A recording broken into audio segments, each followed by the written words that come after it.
Hi, my name is Julian Boschko, and I'd like to welcome you to the JetSurf family. Today, I'm going to introduce to you everything that you will receive with your electric board. I am also going to show you what to do before and after the ride, as well as some technical features for using this awesome board. This package includes a bag with wheels, a charger, a battery pack which you can carry like a backpack,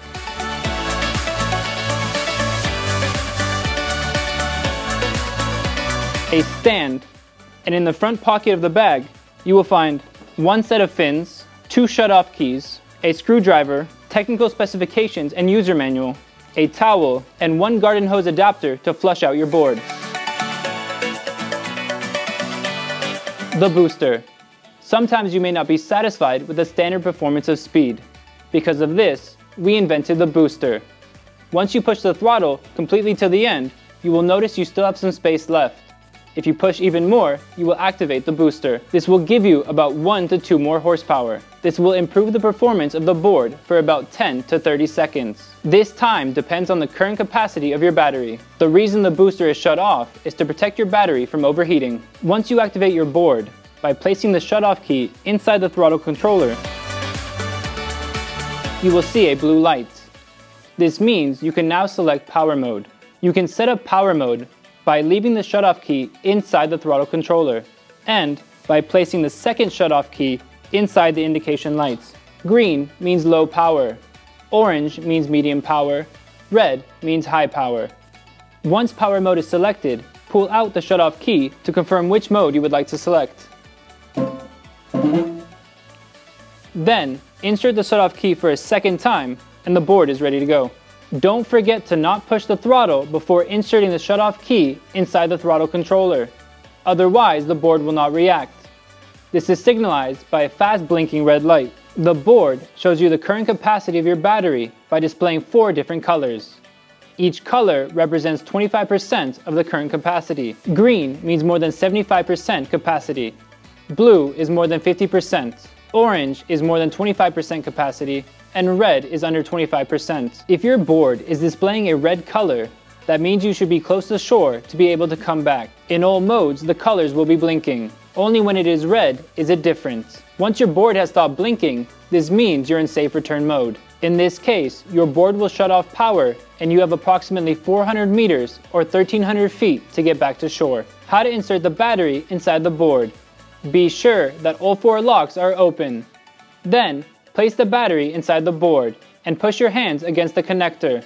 Once the battery is secure, lock all 4 locks. How to remove the battery from the board. Open all 4 locks by pushing your fingers on the side of the lock. Place your 4 fingers under the battery and use your thumbs to push off to lift the battery up.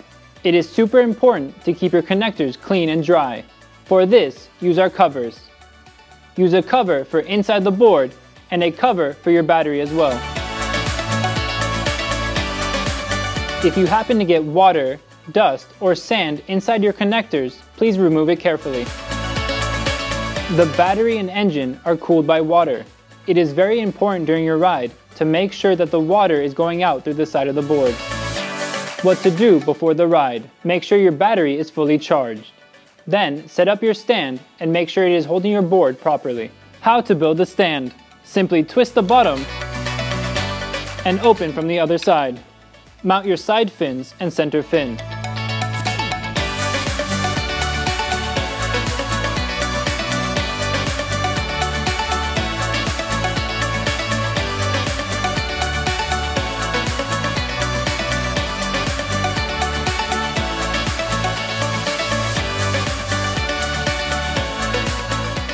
Then, open the engine cover.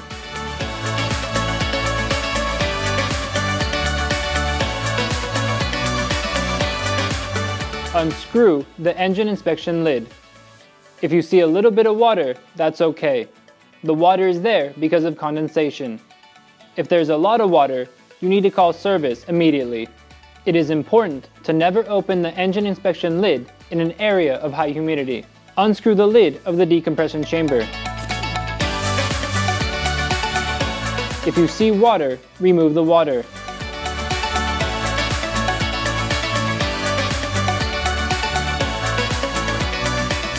Separately check the valve on the bottom of the lid. If it is dirty, change it for another one.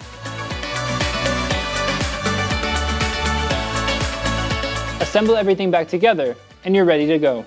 How to bring the board to the water. Grab the handle and the body of the board. Please don't use the straps for carrying. You can easily damage them. Once you are in the water, make sure the deepness of the water is always at least knee deep. The reason why is because you can damage the fins or soak up sand in the impeller. Now I want to show you 3 different starting procedures. If you are goofy, your right leg will be in front and your shutoff key should be strapped to your right wrist. And you are standing on the right side of the board.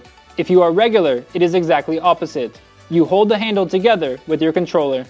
Make sure to have space to operate the throttle. Insert the shutoff key with your left hand and then grab the left handle. Push the throttle. You have 3 options on how to start from shallow water. The first, lay on the board. Keep your arms bent and keep your body on the board. It will help you with better manipulation. The second, put your knee on the board and don't push much. Once you push the throttle, then put your other knee on the board as well.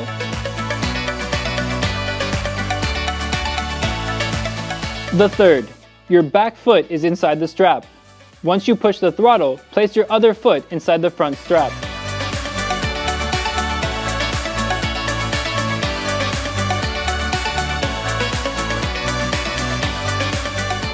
How to start from deep water. You have 2 options. First, be on the side of the board. Grab it the same way how you would start. Once you push the throttle, try to jump on the board with your body. Second, you can lay on the board from the tail. Then again, just like a normal start. During every start, don't be afraid to accelerate a little more to reach planing speed as soon as possible.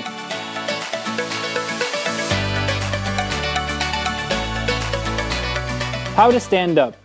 Once you are on your knees, the first thing you want to do is put your back foot into the strap, and then the front foot while still holding the board handles for more stability. Don't forget to maintain constant speed to be able to stand up. The throttle cable is strong, so you can use it as a support to help you stand up. What to do after your ride. Tilt your board on the side to allow the water to drain from the cooling system. Then remove the battery.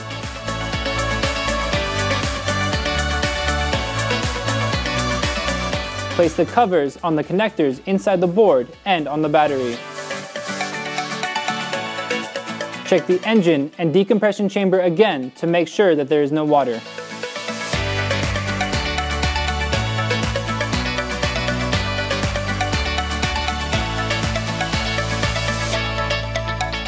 After your inspection, spray the bearings through this pipe. Then, unscrew the 2 screws at the tail of the board and allow the water to drain out.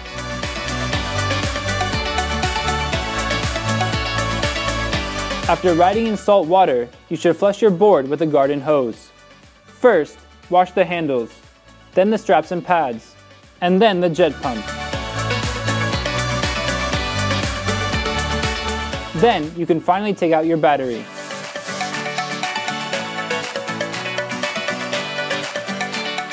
Don't forget to use the covers. Lastly, use an adapter to connect the garden hose to the cooling system.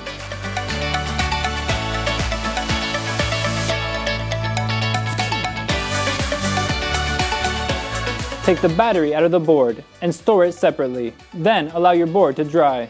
How to charge your battery. First, plug the cables into the charger. Then, plug the charger into a socket. Try to avoid charging from extensions. Connect the charger to the battery. When the charger is on, you will see a blue light. When the lower box turns solid green, your battery is charged to 80%. When the upper box turns solid green, your battery is fully charged. Charging takes about 2.5 hours. For US territories, make sure to check your electricity infrastructure for at least a 16 amp circuit breaker. Be aware the charger monitors for failures and prevents damages to health and property. In case of failure, the charger is equipped with acoustic signalization. The number of short tones represents the particular failure described in the user manual. If you hear a siren, unplug the charger immediately and follow the safety procedure described in the user manual. Once the battery is fully charged, switch off the charger by unplugging it. Take care of your battery. Safety first. Store your battery separately and don't leave it in direct sunlight. Also make sure to not store your battery in temperatures lower than 10 degrees or higher than 40 degrees Celsius. You can find more information about storing and transporting your battery in the manual.